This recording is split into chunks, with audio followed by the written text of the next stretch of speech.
Hello everyone. So in last lecture we have covered high frequency hybrid pi model और आज हम पढ़ेंगे cut off frequency and high frequency response of common emitter amplifier के बारे में।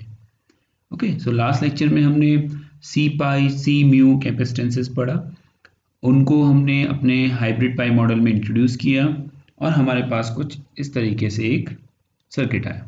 Okay, सो हमने last lecture में समझा था ये क्या है, क्या रिप्रेजेंट कर रहा है, इन दोनों कैपेसिटेंसेस की क्या वैल्यूज़ हैं और ये कहाँ से आए। ओके, तो आज हमें cut off frequency find out करनी है, तो हमने अपने इस सर्किट को और कह सकते हैं इस इन कंपोनेंट्स को कुछ अरेंज किया है इस फॉर्म में। तो देखिए, आपने एक सिग्नल अप्लाई किया, बेस और एमिटर के बीच में आप कुछ वैल्यू अप्लाई कर रहे होंगे।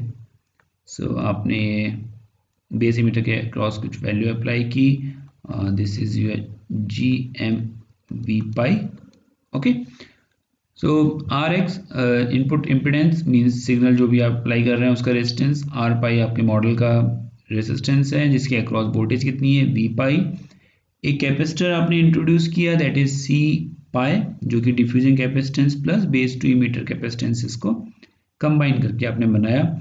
एक कैपेसिटर आपको मिला बेस और कलेक्टर के बीच में, देन आपका source that is GM into V pi. R0 is your early effect resistance. So हमने जब अर्ली इफेक्ट पढ़ा था तो वहाँ पर एक R0 की वैल्यू आप कैलकुलेट कर सकते हैं जिसको हम अपनी सुविधा के अनुसार अप्लाई करते हैं और हटा देते हैं। मतलब जब हमें कंसीडर करना होता है, यानी जब इसकी वैल्यू गिवन है तो हम उसे एनालिसिस में कंसीडर कर लेते हैं, अदरवाइज हम हाई इम्पीडेंस करके इसकी वैल्यूज को निगलेक्ट कर देते हैं। तो हम यहाँ पर अभी हमने सर्किट में इसको कंसीडर किया है। Next value is mod VA that is early voltage divide by DC collector current. Okay, collector और इमीटर टर्मिनल को हमने शॉर्ट किया है। ओके, और हम अब फाइंड आउट करेंगे कि कट ऑफ फ्रीक्वेंसी की वैल्यू क्या है। सो इसके अक्रॉस आपने अगर वोल्टेज सोर्स अप्लाई कर रखा है तो डेफिनेटली कुछ करंट फ्लो होगा। अगर हम सी म्यू के अक्रॉस करंट की वैल्यू देखें तो that this is SC mu into V pi. Clear, GM V pi इधर जा रहा है। IC करंट की वैल्यू ये होगी। सो यहाँ पर हमें करंट, अगर हम इस पर्टिकुलर नोड पे टोटल करंट देखें तो हम लिख सकते हैं SC mu V pi plus, so we can write SC mu V pi plus IC equal to GM V pi। Okay, तो हम क्या लिख सकते हैं कि IC की वैल्यू क्या होगी। So IC is equal to GM V pi minus SC mu V pi, और हम इसे लिख सकते हैं V pi कॉमन, सो GM minus SC mu.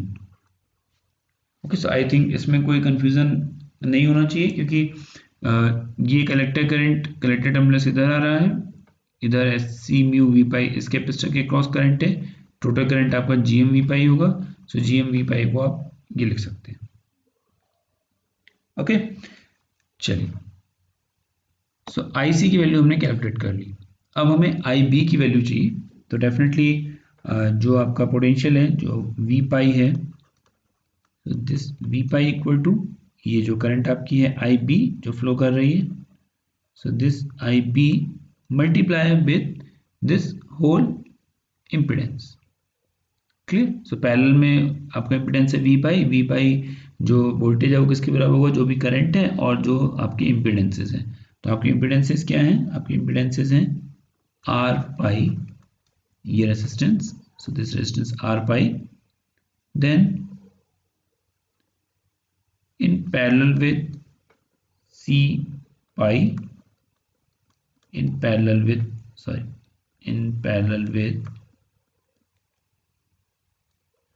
C mu। ये आपके टोटल इम्पिडेंस की वैल्यू है। ओके, तो simple, these two capacitances are in parallel और R पाई उसके पैरेलल में। ओके, सो आई बी को हम क्या लिख सकते हैं, we can write I B equal to V pi. अगर हम इसे सॉल्व कर लें तो ये क्या हो जाएगा, 1/r पाई प्लस सी पाई प्लस सी म्यू। ओके, तो हमें दो फॉर्मूले मिले, एक फॉर्मूला है आपका आई बी का ये, और दूसरा फॉर्मूला आपको आई सी का मिला, जिसको आप लिख सकते हैं I C equal to G M minus S C mu into V pi. Okay, so ये आपका दूसरा फॉर्मूला है। अब हम क्या करेंगे, हमने दोनों फॉर्मूले फाइंड आउट कर लिए, अब हम इनका रेशियो निकालेंगे। ओके, सो हमें मालूम है आई सी इक्वल टू क्या होता है, I C equal to beta A B. Okay, so ये बीटा फैक्टर है, इसको हम एच एफ ई भी बोलते हैं। So this is I C divide by I B. तो सिंपली आप इनका रेशियो निकाल लीजिए, G M minus S C mu divide by V pi divide by 1 divide by R pi plus C mu plus C pi. Okay, तो यहाँ पर एक S आपका और आएगा क्योंकि आपने इसको कैपेसिटिव फॉर्म में लिख लिया है, इम्पीडेंस की फॉर्म में। तो देखिए वी पाई से वी पाई कैंसिल हो जाएगा, तो सिंपली एच एफ ई की वैल्यू क्या बचेगी, एच एफ ई की वैल्यू बचेगी G M minus S C mu divide by 1/r pi plus S C mu plus C pi. Okay, so अभी तक good, means I think clear होगा। I hope ये सब आपको कुछ नहीं करा, हमने सिंपल एक करंट की इक्वेशन ली, उसको इक्वेट किया, आर नॉट रेजिस्टेंस को हमने निगलेक्ट कर दिया, तो हमें यहाँ पे दो ही कैपेसिटर दिखाई दे रहे हैं, मतलब एक सी पाई और सी म्यू के अक्रॉस कैपेसिटेंसेस, पैरेलल में आर पाई। सो हमने V pi into equal to I B into this put कर दिया, आई सी की वैल्यू हमने यहाँ से फाइंड आउट कर ली। हमें बीटा फैक्टर निकालना है, यानी एच एफ ई की वैल्यू निकालनी है, तो हमने आई सी और आई बी का रेशियो निकाल लिया। ओके, अब हम जो ये मॉडल पढ़ रहे हैं, जो भी हमने हाई फ्रिक्वेंसी हाइब्रिड मॉडल बनाया, वो अब हम यहाँ पे कंडीशन एज्यूम कर रहे हैं ताकि हमारी जो एनालिसिस है वो सिंप्लीफाई हो जाए सिंपली। सो ये मॉडल जो भी हम पढ़ रहे हैं that is valid, this model is valid for G M is greater than omega C mu. Okay, so ये कंडीशन हमें याद रखनी है, और या इसको हम इसलिए कंसीडर कर रहे हैं क्योंकि हमें इस एस सी म्यू के टर्म को रिमूव करना है। ओके, सो अगर हम ये कंडीशन मानते हैं कि G M is much greater than omega C mu, so we can neglect the term S C mu from the numerator, और we can write H F E equal to G M R pi solve होकर ऊपर पहुंच जाएगा, R pi divide by 1 plus S C mu plus C pi into R pi. Okay, simple. तो देखिए beta एक formula हमने पढ़ा है, तो ये बीटा ही चल रहा है, H F E is basically beta, G M into R pi हमने फॉर्मूला पढ़ा है, that is equal to beta. Okay, so हम यहाँ पे इसको लिख रहे हैं beta naught divide by 1 plus S C mu plus C pi into R pi. Okay, clear, जहां पे beta naught is the low frequency value of beta. Beta naught is the low frequency value of beta. अब देखिए H F E क्या है, H F E is the ratio of output current divide by input current. I out divide by I in. तो ये क्या है, factor है, gain factor. ये कैसा फैक्टर है, गेन फैक्टर, और इसको हम बोलते हैं output parameter divide by input parameter, तो हम इसको ट्रांसफर फंक्शन भी बोलते हैं। So we can write TF, transfer function. Okay, so अब हम अगर थोड़ा सा सिग्नल सिस्टम्स की तरफ जाएं, या फिर अगर हम किसी ट्रांसफर फंक्शन की बात करें, तो हम उसको रिप्रेजेंट करते हैं के 1 प्लस एस टी, जो मैं यहाँ पे यूज़ कर रहा हूँ उसको मैं डिफाइन कर रहा हूँ बेसिकली। ओके, तो यहाँ पर आप देखोगे बीटा नॉट क्या है, कांस्टेंट है, दैट इज इक्विवेलेंट टू के 1 प्लस एस टी। तो 1 प्लस एस, ये सी पाई इधर होगा, सो इसको आप ऐसे लिख सकते हैं 1 plus S C mu plus C pi. Okay, so 1 plus S, और ये पूरा जो टर्म है वो आपका कट ऑफ पॉइंट आपको देगा। ओके, सो टी की जो भी वैल्यूज होती है 1 plus S T 1 plus S T 2, आप कंट्रोल सिस्टम में पढ़ेंगे, सिग्नल्स में भी पढ़ेंगे अभी आप लाप्लास ट्रांसफॉर्म में। तो ये आपका किसी कोई एक पॉइंट दे रहा है जहाँ पे आपकी कट ऑफ फ्रीक्वेंसी निकलेगी। सो बेसिकली पोल है यहाँ पर। ओके, सो इसको आप कैसे लिख सकते हो, यहाँ पे जो आपका ये जो टर्म है उसको आप रिप्रेजेंट करोगे, that is equals to 1 upon r pi c mu plus c pi। Okay, so ये आपकी कट ऑफ फ्रीक्वेंसी आ गई। सो ये आपकी कट ऑफ फ्रीक्वेंसी है। ओके, तो ये सब देख के ऐसे कुछ परेशान होने की ज़रूरत नहीं है कि ये क्या चल रहा है, क्या समझ में नहीं आ रहा है। अभी हम सिंपल जो लास्ट में एनालाइज करेंगे उसको हम फिर से कोरिलेट करेंगे ऊपर जो भी हमने एनालिसिस कर रखी है। अभी तो हमने क्या किया, हमने simple collector current find out किया, बेस करंट फाइंड आउट किया, क्योंकि हमें फैक्टर निकालना था गेन का फैक्टर, तो हमने इसलिए इन दोनों वैल्यूज़ को फाइंड आउट किया। उसके बाद हमने बीटा कैलकुलेट किया, थोड़ा सा मैनिपुलेशन किया, एक कंडीशन अप्लाई करी कि ये मॉडल वैलिड है आपका ट्रांसकंडक्टेंस की वैल्यू जब ओमेगा सी म्यू से ज़्यादा होगी। So omega is your basically frequency term. और उसके बाद फिर हमने यहाँ पे ट्रांसफर फंक्शन को रिप्लेस और कह सकते हैं आप इक्वेट किया इस एक इक्वेशन से, that is something constant divide by 1 plus S T, और हमने अपनी कट ऑफ फ्रीक्वेंसी को फाइंड आउट किया। ओके, सो ये हमारी कट ऑफ फ्रीक्वेंसी है, that is equal to 1 upon R pi into C mu plus C pi. देखिए ये कट ऑफ फ्रीक्वेंसी क्या कह रही है। तो जैसे मैंने आपको स्टार्टिंग में समझाया था कि जब हम इंटरनल कैपेसिटेंसेस फाइंड आउट कर रहे थे, तो मैंने ये कहा था कि जब भी आप हाई फ्रीक्वेंसी एनालिसिस की बात करेंगे तो वहाँ पर आप ये जरूर देखेंगे कि बीजेटी का इंटरनल कैपेसिटेंस क्या इफेक्ट दे रहा है। ओके, तो देखिए क्या है यहाँ पे, ये जो ओमेगा बीटा है ये सिंपल एक नोटेशन है। Omega beta cut off frequency को शो कर रहा है। अभी हम ग्राफ की हेल्प से देखेंगे, तो ये गेन आ रहा है beta naught, clear. So omega B is basically a cut off frequency, a value, एक वैल्यू है वो, सिंपल और कुछ नहीं है, ये इसका नोटेशन है। And it is equal to 1 upon R pi into C mu plus C pi. तो देखिए अगर आप सी म्यू सी पाई की वैल्यू को चेंज करेंगे या सी पाई सी म्यू की वैल्यू चेंज होगी तो क्या होगा, ओमेगा भी चेंज हो जाएगा, यानी कि वो कट ऑफ फ्रीक्वेंसी चेंज हो जाएगी। ओके, अगर हम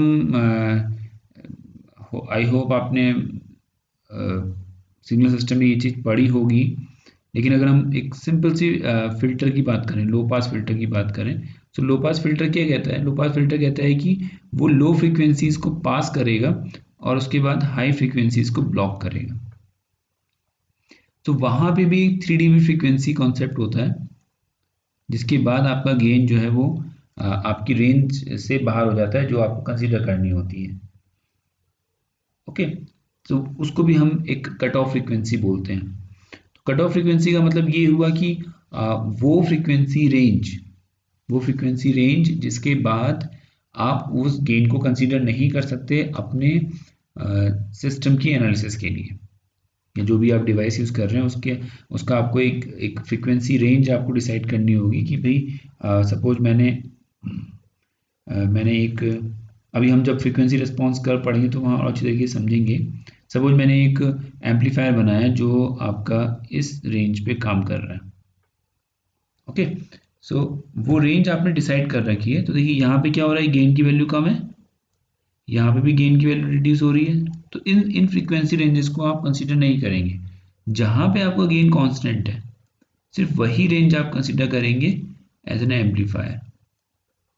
ओके, तो ये cut off frequency, low cut off frequency, second cut off frequency, ये फ्रीक्वेंसी डिसाइड होती है with the help of these internal capacitance या कैपेसिटिव इफेक्ट्स।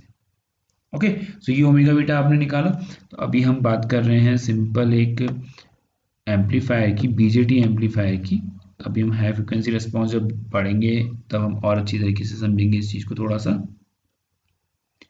तो अगर मैं इस पर्टिकुलर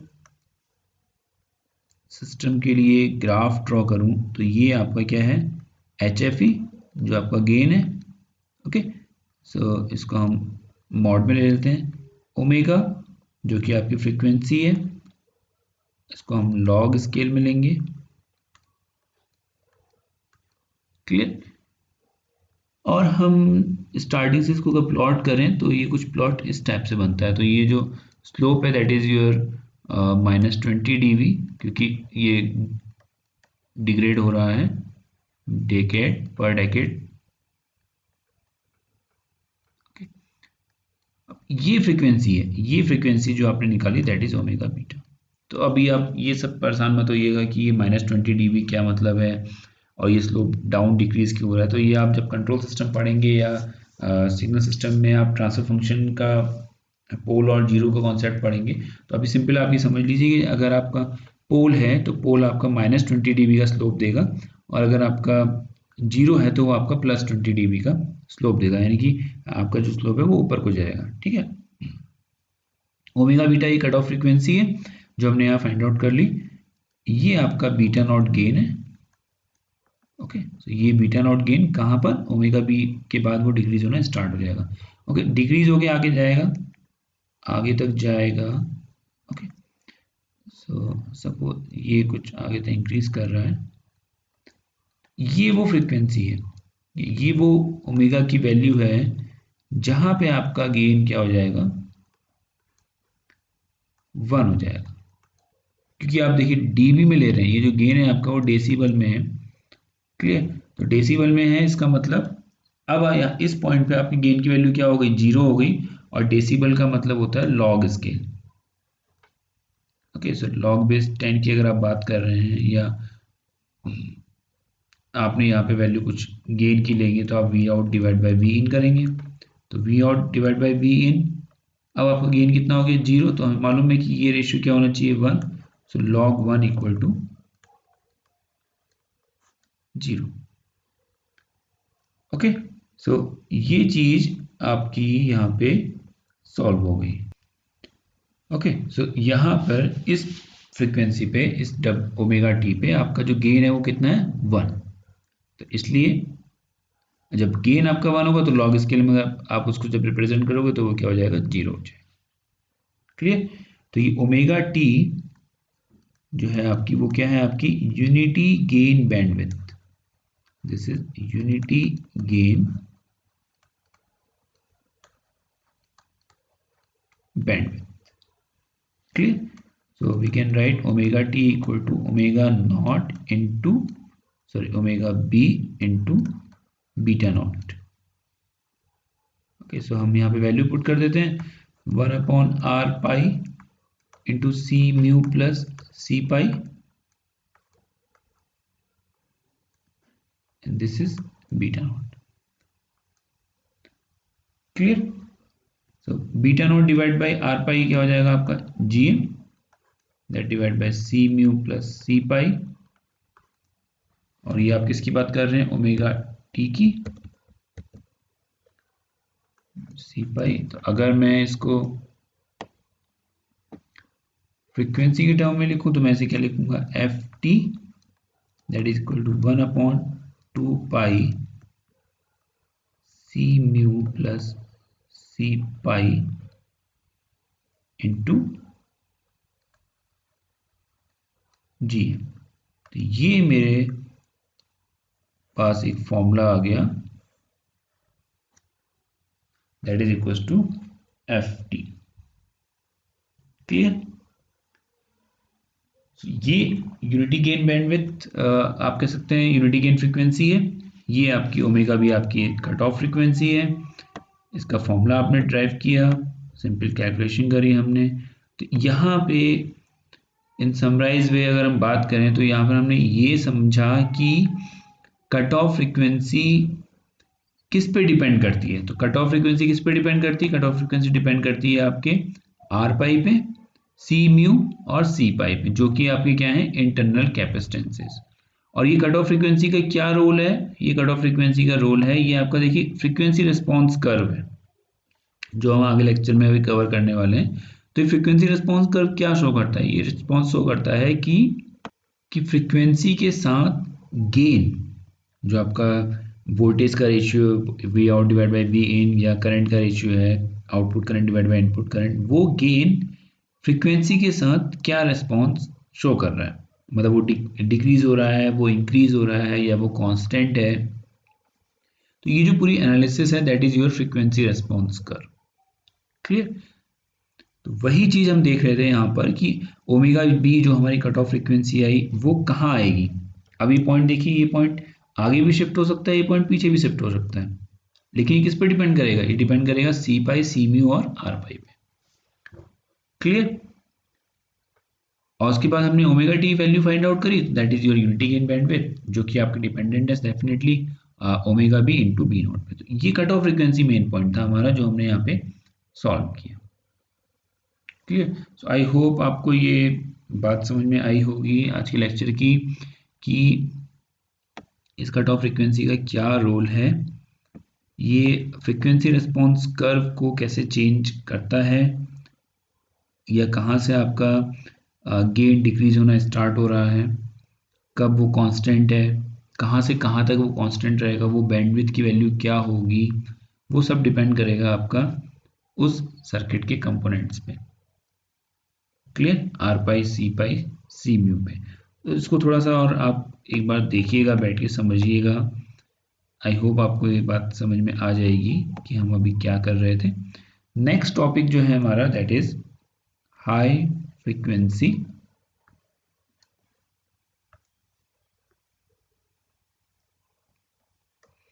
और हम अगर हाई फ्रीक्वेंसी ना भी कहें, क्योंकि हम हाई फ्रीक्वेंसी नहीं शो कर रहे हैं, हम लो और हाई दोनों को ही ट्रीट कर रहे हैं। ओके, हाई फ्रीक्वेंसी रिस्पॉन्स का मतलब ये, कर्व का मतलब ये है कि हम हाई फ्रीक्वेंसीज की बात कर रहे हैं सिर्फ। सो हम बात कर रहे हैं फ्रीक्वेंसी रिस्पॉन्स कर्व की, फ्रीक्वेंसी रिस्पॉन्स कर्व, और you can say frequency response analysis. तो हम यहाँ पे नहीं कहेंगे, इसको हम कर्व ही कहेंगे, क्योंकि हम एनालाइज नहीं, मतलब कुछ डेरिवेशन पार्ट नहीं कर रहे हैं। Frequency response curve of common ammeter amplifier.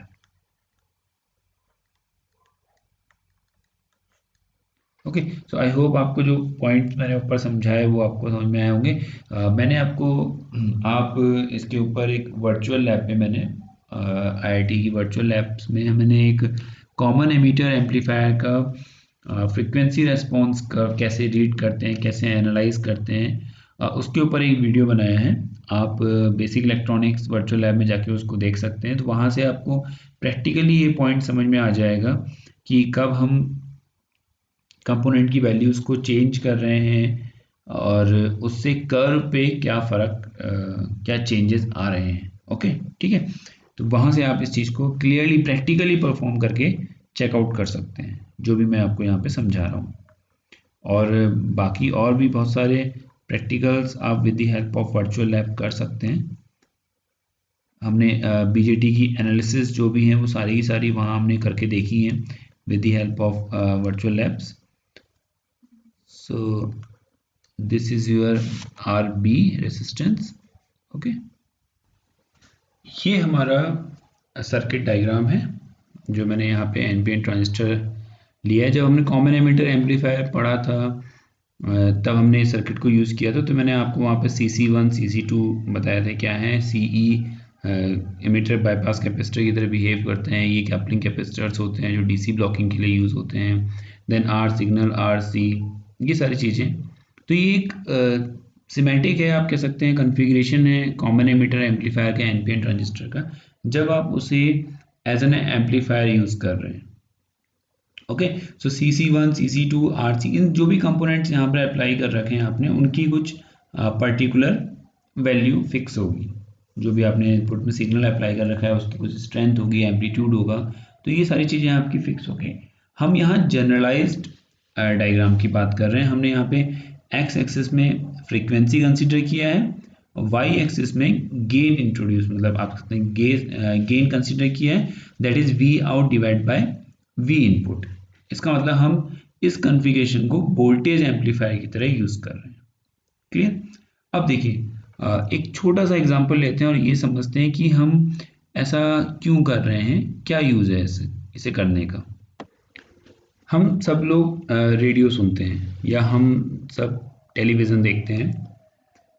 अगर मैं रेडियो की बात करूं तो आपके पास कुछ नंबर ऑफ चैनल्स होते हैं जो आपके फ़ोन में आपने सेट किए होते हैं उस पर्टिकुलर रेडियो सिस्टम को सुनने के लिए। ओके, तो सपोज फॉर एग्जांपल कोई रेडियो चैनल है जो 98 मेगाहर्ट्ज़ पे ट्रांसमिट हो रहा है, तो आपका सिस्टम या आपका मोबाइल फ़ोन जो भी आपने सेट कर रखा है, अगर उसको 98 मेगाहर्ट्ज़ पे रेडियो में जाके तो आपको आवाज़ सुनाई देती है, या वहाँ से जो भी ट्रांसमिट हो रहा है वो आपको सुनाई दे रहा है। तो देखिए यहाँ पे सिंपल क्या होगा, एक्स एक्सिस में क्या होगा, फ्रीक्वेंसी होगी। क्लियर? अभी हम इसको यहाँ पे हर्ट्ज़ लिख लेते हैं। अभी बताता हूँ मैं आपको लॉग स्केल का क्या मतलब है। तो एफ इज़ फ्रीक्वेंसी, सिंपल कहाँ से स्टार्ट होगी, 0 से, और मैं मान रहा हूँ कंसिडर कर रहा हूँ कि ये 100 मेगाहर्ट्ज़ तक मेरा ग्राफ जा रहा है। क्लियर? तो 10 hertz, 20 hertz, 30 hertz, 50 hertz, 60 hertz, जैसा हम नॉर्मल मैथमेटिक्स में करते हैं, तो वो फ्रीक्वेंसी आपकी यहाँ चेंज होंगी। क्लियर? आई थिंक इस पर कोई डाउट नहीं होगा, सिंपल सी बात है ये, ऐसा हो सकता है और होगा मतलब। क्लियर? अब देखिए क्या होगा। अब आपने कहा कि 98 मेगाहर्ट्ज़ पे आपको वो चैनल सुनाई दे रहा है, तो 98 मेगाहर्ट्ज़ सपोज यहाँ कहीं आया, तो आपको क्या सुनाई दे रहा है, आपको सुनाई दे रहा है यानी कि इस एक्सेस में क्या है, एम्पलीट्यूड। आपको ये सिग्नल है जो आपको रिसीव हो रहा है, और उस सिग्नल की क्या होगी, स्ट्रेंथ होगी। अगर सपोज मैं आपसे यहाँ बात कर रहा हूँ या आप दो लोग आपस में बात करते हैं फिजिकली या फ़ोन पे, तो आपको क्या है, उसकी वॉइस सुनाई दे रही है, यानी वो वॉइस क्या है, एक सिग्नल है, तो उसकी कुछ स्ट्रेंथ है, उसका कुछ एम्पलीट्यूड है, तो यानी कि वाई एक्सिस पे क्या होगा, एम्पलीट्यूड। तो आपने कहा मुझे 98 पे सुनाई दे रहा है, वही चैनल आपको 30 पे क्यों नहीं सुनाई दे रहा, क्यों, क्योंकि वो 98 पे ही ट्रांसमिट हो रहा है। उसकी जो कैरियर फ्रीक्वेंसी है या उसका जो ट्रांसमिशन है वो ऐसे सेट किया गया है कि वो 98 मेगाहर्ट्ज़ पे अपने यूजर्स को रिसीव हो। इसका मतलब 98 मेगाहर्ट्ज़ पे उसकी जो स्ट्रेंथ है वो बहुत अच्छी है। Okay, clear? तो आपने क्या किया, एक रिसीवर बनाया, सपोज आप एक रिसीवर डिज़ाइन कर रहे हैं और आपने कहा कि मुझे 98 मेगाहर्ट्ज़ का सिग्नल रिसीव करना है अच्छी तरीके से, तो सिर्फ 98 मेगाहर्ट्ज़ को रिसीव करना है। तो अब देखिए क्या होगा, आप क्या कहोगे, आप एक ऐसा एम्पलीफायर बनाओगे जो आपने सिग्नल जो रिसीव कर रहे हैं, क्योंकि देखिए ट्रांसमिशन हो रहा है थ्रू स्पेस हो रहा है, यानी एनवायरनमेंट के थ्रू वायरलेसली वो चीज़ कम्युनिकेट हो रही है। सपोज देहरादून से कोई या पंतनगर से कोई सिग्नल या दिल्ली से कोई सिग्नल ट्रांसमिट हुआ, तो वो सिग्नल क्या होगा, थ्रू एयर ट्रांसमिट हो रहा है और आपके मोबाइल फ़ोन के रिसीवर पे रिसीव होगा, तो डेफिनेटली उसकी जो स्ट्रेंथ होगी बहुत ही वीक होगी, आपको उसके सिग्नल को एम्पलीफाई करना पड़ेगा। क्लियर? तो सिग्नल को एम्पलीफाई करोगे आप, तो आप एक सर्किट डिज़ाइन करोगे जो एम्पलीफायर की तरह काम करेगा, क्योंकि आपके पास जो सिग्नल रिसीव हुआ उसकी स्ट्रेंथ बहुत ही वीक है। तो आपने कहा मुझे एक एम्पलीफायर डिज़ाइन करना है, या रिसीवर में मुझे एक सिग्नल रिसीव करना है जिसकी स्ट्रेंथ मुझे इंक्रीज करनी है, और किस पर्टिकुलर फ्रीक्वेंसी के लिए, 98 मेगाहर्ट्ज़ के लिए। तो देखिए अगर आपको ये मेरी बात समझ में आ रही है तो हम सीधे इस ग्राफ पे पहुंच रहे हैं। तो ये जो रेंज है अभी आपको यहाँ काफ़ी बड़ी दिखाई दे रही है, तो वो रेंज आपकी यहाँ सिमट गई है 98 पे। क्लियर? तो आपकी स्ट्रेंथ बहुत अच्छी होनी चाहिए। आपको इससे कोई मतलब नहीं है, आपको इस रीजन से कोई मतलब नहीं है, आपको सिर्फ यहाँ पे 98 से मतलब है। तो आप फोकस करोगे ऐसा एम्पलीफायर बनाने की, ऐसा सर्किट बनाने की जो उस पर्टिकुलर फ्रीक्वेंसी, आपकी डिजायर्ड फ्रीक्वेंसी पे काम करे। तो जैसे मैंने आपको स्टार्टिंग में जब ये डीसी कंपोनेंट्स के जो CC1 CC2 के बारे में बताया था, तो मैंने कहा था कि डिजायर्ड फ्रीक्वेंसी पे हमारा क्या रिजल्ट है वो हमें देखना है। क्लियर। तो अब वापस आते हैं इस फिगर पे। तो देखिए यहाँ पे क्या है, फ्रीक्वेंसी ले रखी है आपने एक्स एक्सिस में। लॉग स्केल में हम क्यों लेते हैं, लॉग स्केल में हम इसलिए लेते हैं, सिंपल से अगर मैं आपसे बात कहूँ कि आप डिफाइन करो कि log 10 to the power 3 की क्या वैल्यू होगी। क्लियर। अब बेस 10 है तो आप सिंपल कहोगे 3 आगे चला जाएगा, log 10 divide by log 10 equal to 1, तो आपकी वैल्यू आ गई 3। तो आपने 10 to the power 3 कोई चीज थी आपकी जो 10 to the power 3 में थी, उसको सिंपल किससे रिप्रेजेंट कर लिया, नॉर्मल 3 से। और ऐसे करने की जरूरत क्यों पड़ रही, क्योंकि आपकी जो फ्रीक्वेंसी रेंज है ना वो बहुत ज़्यादा हाई पावर्स में होती है, terahertz, gigahertz, पेंटाहर्ट्ज, 10 to the power 6, 10 to the power 9, 10 to the power 13। तो उनको रिप्रेजेंट करना है अगर आपको ग्राफ में, तो अगर आप 0 हर्ट्ज से स्टार्ट कर रहे हो तो आप कहाँ 10 to the power 6, 10 to the power 9 को रिप्रेजेंट कर पाओगे। तो उसके लिए आपको क्या करना पड़ेगा, उसके लिए आपको लॉग स्केल यूज करना पड़ेगा। क्लियर। तो लॉग स्केल का मतलब समझ में आ गया हमने यहाँ पे क्यों लिया। क्लियर। डीवी में क्यों ले रहे हैं, डेफिनेटली फिर वही लॉग बेस में उसको कन्वर्ट करना है, वैल्यू आपकी डेसिबल में आ जाएगी। So V naught divide by V N, ये हो गया। अब देखिए क्या होता है एक्सटर्नल कैपेसिटेंसेस की हेल्प से और इंटरनल कैपेसिटर्स की हेल्प से। तो मैंने आपको बताया था कि CC1 CC2 क्या करते हैं, लो फ्रीक्वेंसी सिग्नल्स को ब्लॉक कर देते हैं, डीसी को ब्लॉक कर देते हैं। तो अगर वो उसको ब्लॉक कर रहे हैं तो इसका मतलब क्या है, डेफिनेटली जो भी सिग्नल की स्ट्रेंथ है वो CC1 CC2 के क्रॉस अगर फ्लो करेगा तो उसकी स्ट्रेंथ खत्म हो जाएगी, यानी कि डाउन हो जाएगी, यानी वो उसको सप्रेस कर देगा। तो वही हो रहा है। देखिए इस फिगर में क्या है, अगर हम लो फ्रीक्वेंसी की बात करें, इस रीजन की अगर बात करें, इसको मैंने लो फ्रीक्वेंसी बैंड नाम दे रखा है। तो लो फ्रीक्वेंसी बैंड में कौन से कैपेसिटर्स हैं जो रोल प्ले करते हैं, आपके एक्सटर्नल कैपेसिटर्स। कौन कौन से, CC1 CC2 एंड CE। तो देखिए इस पॉइंट से नीचे अगर आप जा रहे हैं तो इस पॉइंट से नीचे जाने पे आपका जो गेन है वो कंटिन्यूसली रिड्यूस हो रहा है। ओके, ये बात समझ में आ गई। चलिए आगे जाते हैं। वो फ्रीक्वेंसी रेंज जिसके बाद आपका गेन रिड्यूस हो रहा है, किसकी वजह से, सी म्यू और सी पाई। सी म्यू सी पाई हम कब कंसीडर करते हैं, इन्हें हम कंसीडर करते हैं जब हम हाई फ्रीक्वेंसी की बात करते हैं। तो देखिए यहाँ पे इस पॉइंट के बाद, मतलब डेफिनेटली हम जीरो से स्टार्ट हमने किया और हम आगे बढ़ते चले जाए तो हमारी फ्रीक्वेंसी की वैल्यू बढ़ रही होगी, तो ये हाई फ्रीक्वेंसी है।